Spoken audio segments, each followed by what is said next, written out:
ในวาระดำเนินกล่องประชุมครั้งปฐมฤกษ์ของรัฐบาลสุทธิ10วันที่31มีนาคม2026ฐานทองลุ้นศรีสุริตเลขาธิการใหญ่คณะบริหารงานศูนย์กลางพรรคประธานประเทศได้มีคำเห็นโอ้ล้มโดยเน้นหนักให้รัฐบาลสุทธิ10ดังนี้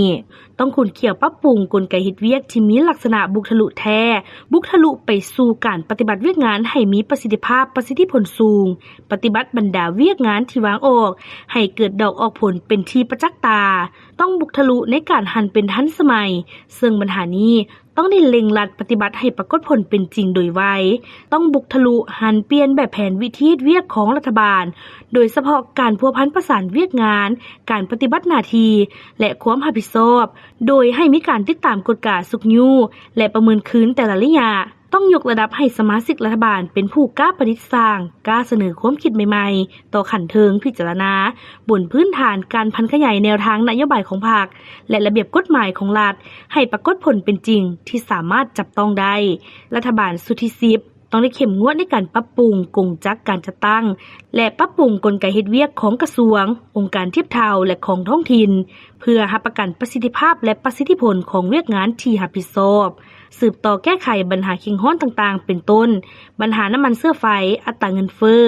รักษาเสถียรภาพค่าของเงินกีบรักษาเสถียรภาพของคลังเงินแห่งชาติและเพิ่มครั้งสำรองเงินตราต่างประเทศเร่งรัดโครงการผลิตสินค้าทดแทนการนำเข้าและผลิตเพื่อส่งออกค้นคว้าส่งเสริมการผลิตสินค้ามูลค่าสูงต้นทุนและค่าขนส่งต่ำปรับปรุงปรับแปลงเส้นทางที่มีลักษณะเป็นอัมพาตปรับปรุงปรับแปลงเส้นทางยุทธศาสตร์ให้กลายเป็นเวียกบุริมสิทธิ์ของรัฐบาลปฏิบัติบรรดาโครงการระดับใหญ่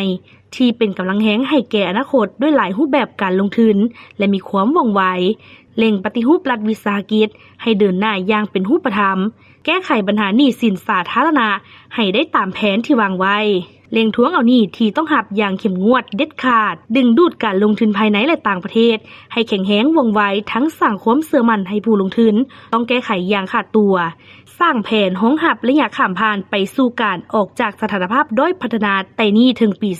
2029เพื่อยัดเยียงเอาการช่วยเหลือสนับสนุนจากประเทศเพื่อนมิตรและองค์การจัดตั้งสากลให้ได้หลาย15กฎกาคืนทั้งหมดบรรดาของการลงทุนของภายในและต่างประเทศที่อนุมัติไปแล้วโดยเข้มงวดและเด็ดขาดตามกฎหมายและระเบียบการต่อโครงการที่บ่มีประสิทธิผลสืบต่อปฏิบัติคำสั่งฉบับเลขที่15/นย.ลงวันที่13พฤษภาคม2016ว่าด้วยการเพิ่มทวีความเข้มงวดในการคุ้มครองและกฎกาการขุดค้นไม้เคลื่อนย้ายไม้และธุรกิจไม้ให้มีผลศักดิ์สิทธิ์อย่างต่อเนื่อง